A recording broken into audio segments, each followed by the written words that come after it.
Bismillahirrahmanirrahim. Assalamualaikum warahmatullahi wabarakatuh. Selamat sore warga masyarakat Kabupaten Pandeglang.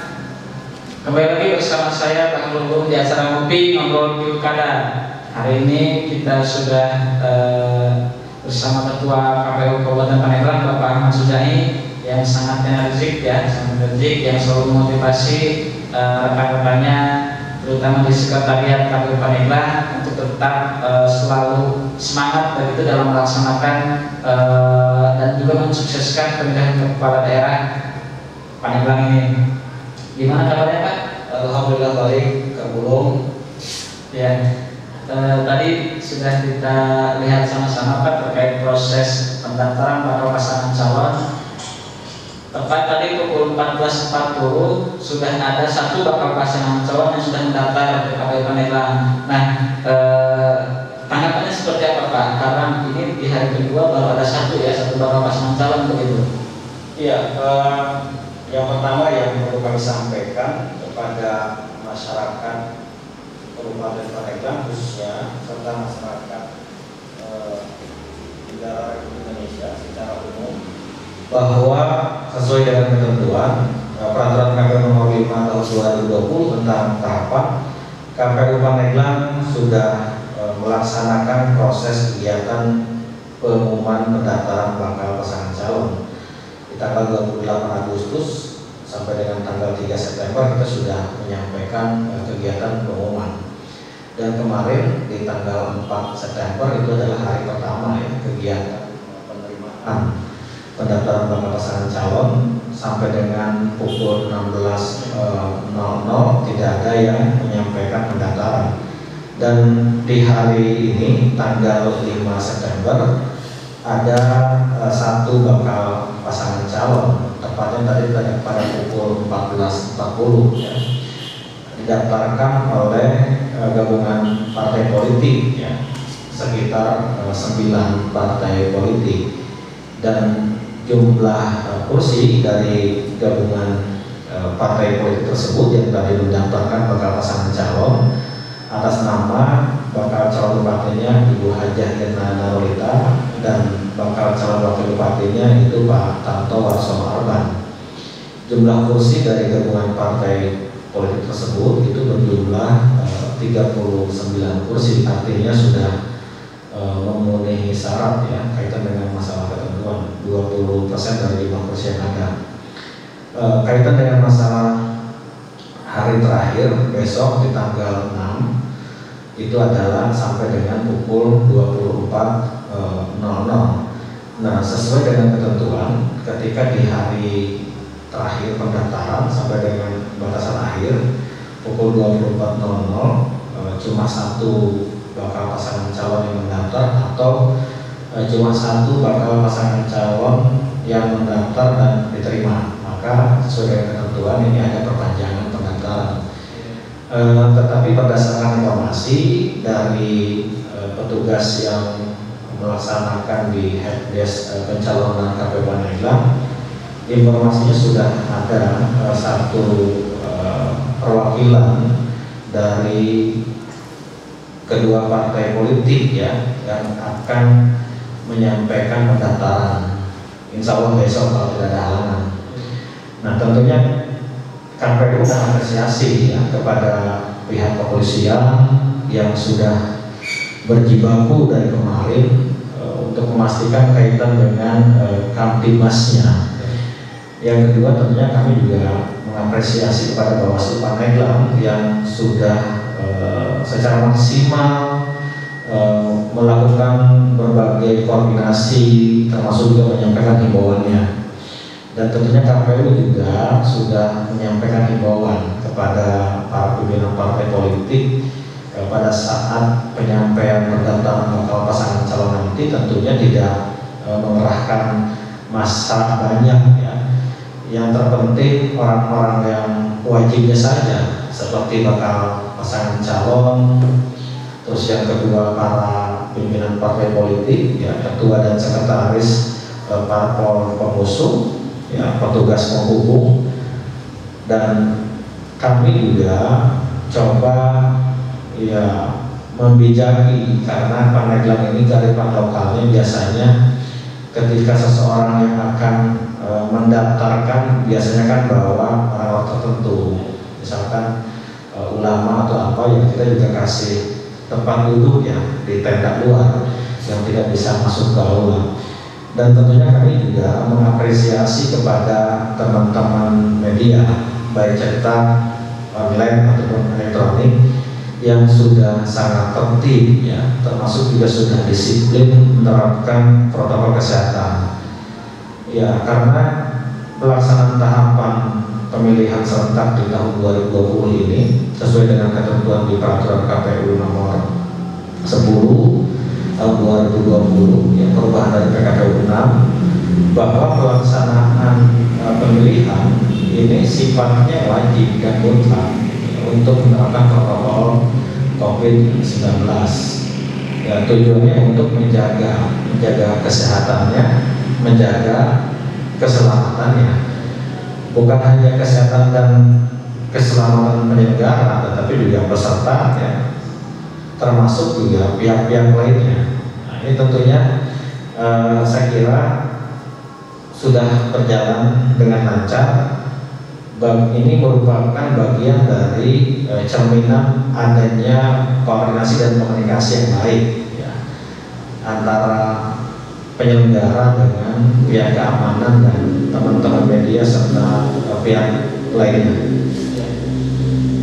Kalau untuk kendala sendiri kaitannya dengan tadi ya pengecekan dokumen begitu, karena memang itu juga hal yang penting ketika salah seorang ini daftarkan calon bupati begitu, calon bupati Pandeglang. Iya, saya kira kendala-kendala teknis ini juga sudah diinventarisir ya oleh teman-teman di teknis, yang misal kaitan dengan masalah persoalan ketika adanya ketidaksesuaian surat keputusan partai politik yang sudah diupload atau diunggah oleh masing-masing pengurus parpol tingkat pusat, karena sesuai dengan ketentuan di keputusan KPU nomor 394 penjabaran dari peraturan KPU nomor 9 ya, tahun 2020, perubahan dari PKPU nomor 3 2017 kaitan dengan masalah syarat pencalonan itu kan ada 3. Yang pertama ya formulir model B, surat pernyataan kesepakatan antara bakal pasangan calon dengan pimpinan partai politik. Yang kedua ini kaitan dengan masalah surat persetujuan ya, surat keputusan persetujuan terhadap bakal pasangan calon yang diusung itu dari DPP masing-masing parpol yang sudah dapat kursi di DPRD tingkat kabupaten. Yang ketiga tentunya surat keputusan. Nah, surat keputusan itu juga menjadi hal yang sangat urgent karena ini secara substantif harus sesuai antara yang sudah ada di laman KPU yang disipol dengan yang akan dibawa oleh petugas, karena di beberapa daerah ini juga menjadi potensi konflik yang sangat prinsip ya. Kalau kita lihat di media semalam ini juga terjadi di beberapa daerah ada parpol tertentu yang rekomendasinya ini ada semacam pengambil alihan dan sebagainya. Alhamdulillah dengan proses koordinasi dan pembukaan tempat helpdesk pencalonan, hal demikian dapat terhindarkan ya, karena KPU baik secara formal ataupun informal ini sering menyampaikan secara berulang-ulang kepada para pimpinan partai politik, misalkan ya, sebagaimana surat yang disampaikan secara tertulisnya, ya KPU mengharapkan kepada pimpinan partai politik yang sudah sepakat ini memutus ya, perwakilannya untuk berkonsultasi bila perlu untuk mengasistensi kaitan dengan dokumen persyaratan pencalonan dan calon calonnya. Ini kan bagian daripada antisipasi ya. Karena jangan sampai nanti pada saat penyerahan dokumen pendaftaran ternyata ada item dokumen persyaratan pencalonan atau syarat calon yang terlewat ya, sesuai dengan ketentuan yang harus dipastikan, dan pada saat itu keabsahannya itu kan persyaratan pencalonan. Kalau persyaratan calon ini yang terpenting lengkap saja dulu ya, karena persyaratan calon ini ada dokumennya yang dikeluarkan oleh institusi terkait, dan biasanya institusi itu kan ada SOP yang sudah baku. Misalkan penerbitan surat keterangan tidak pernah melakukan perbuatan tercela atau SKCK, itu kan biasanya ada SOP, misalkan berapa hari. Ketika misalkan pada saat pendaftaran belum selesai, paling tidak kan ada keterangan sedang dalam proses. Karena syarat calon tidak mesti disimpulkan keabsahan pada saat pendaftaran, karena itu nanti ada tahapan untuk verifikasi syarat calon. Nah, hal demikian sudah dikomunikasikan dan sudah tersampaikan oleh bagian teknis KPU Pandeglang kepada para pihak yang akan mendaftarkan bakal pasangan calon. Jadi pada prinsipnya saya mengapresiasi kepada bagian teknis yang sudah berjibaku ya, menginventarisir kaitan dengan masalah kendala-kendala teknis, dan itu sudah bisa dicari cara penyelesaian seperti apa. Kalau misalkan persoalan ini ada kekhawatiran ketidaksesuaian SK misalkan, ini kan sudah ada proses koordinasi ya, seperti itu. Ya. Untuk di hari kedua ini kan baru satu Pak ya, baru satu pasangan calon yang mendaftar begitu. Nah besok tadi yang disampaikan Bapak kabarnya begitu ada satu pasangan calon lagi yang akan mendaftarkan ke KPU gitu ya. Nah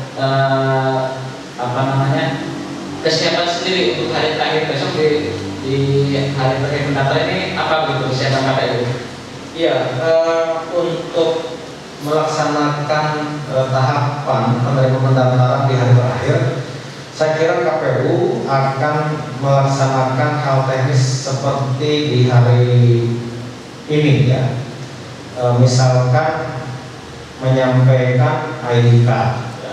ID card untuk bakal pasangan calon, ID card untuk pendamping bakal pasangan calon, ID card untuk ketua tim kampanye, ya, petugas penghubung, dan ID card untuk ya satu orang media center bakal pasangan calon, termasuk juga ID card untuk ketua dan sekretaris partai pengusung. Saya kira perlakuannya tetap sama, termasuk kita juga masih menyediakan tempat duduk di tenda di luar aula kepada para ahli para pasangan calon sebanyak 15 orang ya. Karena prinsip dari penyelenggara tentunya kan harus memperlakukan setiap orang itu setara dan adil ya. Tidak ada perlakuan yang berbeda kan, seperti itu. Ya tetap nanti secara teknis masih sama seperti yang tadi. Ketika mereka datang, kita arahkan untuk mengisi daftar hadir dulu. Karena pengisian buku tamu ataupun daftar hadir ini menjadi norma yang sangat substantif ya. Ketika misal untuk memastikan bahwa si pimpinan partai politik dan bakal pasangan calon mendaftarnya tidak melewati waktu yang sudah ditentukan ya. Maka pembuktian secara administratifnya kan dapat hadir. Komisi dulu, nah siapa yang harus komisi? Ya bakal pasangan calon dan pimpinan partai politik atau sekretaris. Nah setelah itu diarahkan untuk menuju aula, tempat penyerahan dokumen, tempat penelitian dokumen. Dan setelah itu nanti ketika dokumen persyaratan pencalonan dan syarat calon dinyatakan lengkap ya. Untuk dokumen persyaratan pencalonan, sekali lagi saya tegaskan, ini harus lengkap dan sah. Kalau dokumen syarat calon lengkap saja ya, karena di ketentuannya keabsahan nanti tahap verifikasi.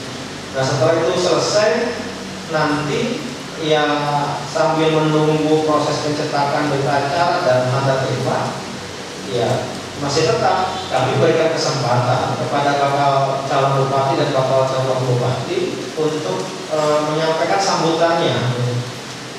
Paling tidak itu ruang sebagai pengganti ya, bakal calon dan pihak yang terkait untuk menyapa keluarga besar, untuk menyapa para simpatisan atau relawan yang tidak bisa ikut hadir, ya, mengingat ini persoalan protokol COVID tujuannya untuk menjaga kesehatan dan keselamatan tadi. Kita berikan ruang itu, ya, si para bakal calon bupati dan wakil bupati untuk menyampaikan sambutannya. Nah setelah itu beres, ya dilanjutkan dengan proses penyerahan berita acara. Kalau dokumen pendaftaran diterima, ya, kalau dokumen pendaftaran diterima, ya berita acara dengan status diterima. Dan nanti kalau diterima berarti kan ada model tanda terima seperti itu. Kita serahkan secara simbolis dan nanti juga kami menyampaikan kepada Bawaslu pada berita acara. Setelah itu beres, ya tentunya kami akan informasikan bahwa akan dilanjutkan dengan proses kegiatan pemeriksaan kesehatan. Nah, pemeriksaan kesehatan sendiri KPU di bulan Agustus tanggal 20 itu sudah koordinasi dengan pihak ID, ya, di cabang Pandeglang, terus juga IMSI wilayah Banten dan BNN wilayah Banten untuk koordinasi membahas salah satunya kaitan dengan masalah penunjukan tempat pemeriksaan kesehatan. Itu sudah ditunjuk ya masalah Pandeglang. Kami akan informasikan itu. Dan tentunya kami juga ketika sudah selesai ya mempersilahkan para pihak, mulai dari bakal pasangan calon, pimpinan partai politik, tim kampanye, tugas penghubung dari Bawaslu, ya, untuk meninggalkan aula. Dan untuk bakal calon bupati dan wakil bupati, kami juga sediakan tempat untuk melakukan konferensi pers. Dan tentunya teman-teman media juga ini menunggu untuk menanyakan beberapa hal ya, yang berkaitan dengan mungkin pencalonan dan sebagainya. Kita berikan itu, ya, kita berikan itu. Ya, itu tadi beberapa hal ya, beberapa hal yang sangat banyak sekali dijelaskan oleh Ketua KPU Pandeglang. Kemudian ini Pak, kita kan itu sudah sebentar lagi kan melaksanakan pemilihan gitu ya, tinggal 60 hari, tinggal 96 hari lagi ya. Nah, pesan apa yang disampaikan Bapak kepada masyarakat Pandeglang khususnya untuk pelaksanaan pemilihan bupati dan wakil bupati Pandeglang pada 2020 ini? Ya, yang pertama pesan yang ingin saya sampaikan kepada warga masyarakat Kabupaten Pandeglang agar berpartisipasi secara aktif, ya, karena di undang-undang sudah jelas pelaksanaan tahapan ini tentunya ada keterlibatan, ada yang namanya partisipasi. Jadi partisipasi bukan hanya sekedar datang ke TPS untuk menyalurkan hak pilihnya, sebagaimana ketentuan bahwa pemilihan bupati dan wakil bupati ini kan merupakan proses ya, untuk pelaksanaan kedaulatan rakyat. Itu kan sudah jelas untuk memilih ya calon bupati dan wakil bupati. Dan tentunya kami juga harus terus menyampaikan dan menegaskan bahwa walaupun pelaksanaan tahapan ini di masa pandemi, tentunya suatu harga mati ya, pelaksanaan pemilihan bupati ini harus terlaksana secara demokratis yang berasaskan langsung, umum, bebas, rahasia, jujur dan adil. Itu tidak ada perubahan ya, secara konstitusional. Walaupun hari ini misalkan masih belum berakhir persoalan pandemi, tetapi kami tegaskan bahwa pelaksanaan pemilihan kepala daerah harus terlaksana secara demokratis yang berasaskan langsung, umum, bebas, rahasia, jujur dan adil.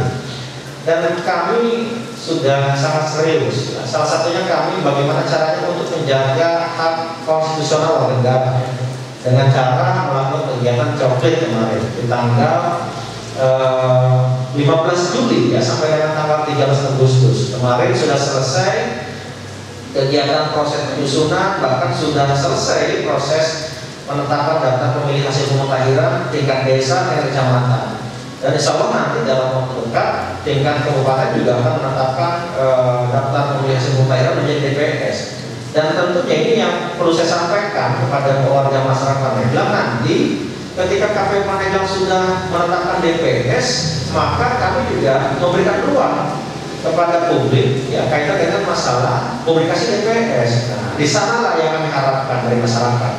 Jangan sampai nanti masyarakat ini hanya ribut ya, pada saat menjelang pemungutan suara atau pada saat setelah petugas mulai mendistribusikan kaitan dengan formulir C6 atau surat pemberitahuan. Yang terakhir pesannya, ya masyarakat ini harus betul-betul dapat mengimplementasikan ya definisi daripada asas luber dan judil. Ya, ini pesan saya. Ya, karena tidak boleh ya kedaulatan itu diperjualbelikan. Nah, ini yang perlu saya tegaskan. Jadi saya harapkan masyarakat ini betul-betul menyalurkan hak pilihnya yang betul-betul mencerminkan dari norma itu. Ya.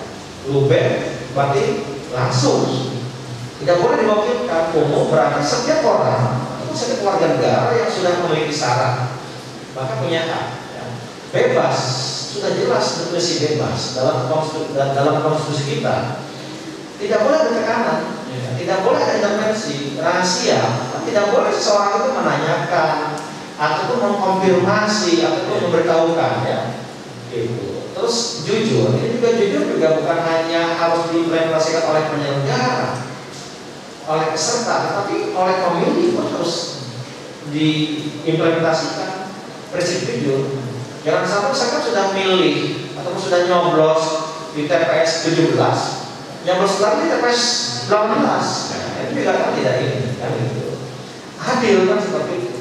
Tidak boleh misalkan pemilih mentang-mentang dia punya tanah sekian hektar misalkan, pengen dapat surat suara misalkan lebih dari satu, ini kan tidak dibenarkan. Saya kira mari ya sambut pelaksanaan pesta demokrasi yang akan dilaksanakan kaitan dengan pemungutan suaranya di hari Rabu tanggal 9 Desember tahun 2020 dengan riang gembira. Persoalan beda pilihan itu soal biasa ya, karena konstitusi kita sudah mengatur ini menjaga proses pengimplementasian kedaulatan. Ya, saya kira beda pilihan itu hal biasa. Mari kita sambut pesta demokrasi dengan riang gembira. Gitu. Ya, baik, terima kasih pada Ketua Kabupaten Bapak Hamzani atas pesan-pesannya yang sangat luar biasa sekali. Jadi kepada warga masyarakat Pandeglang, jangan lupa tanggal 9 Desember tahun 2020 tepatnya hari Rabu, silakan datang ke TPS, gunakan hak pilihnya dengan baik dengan prinsip-prinsip tadi ya, prinsip langsung, bebas, rahasia, jujur dan adil. Demikian acara kopi kali ini. Terima kasih. Assalamualaikum warahmatullahi wabarakatuh.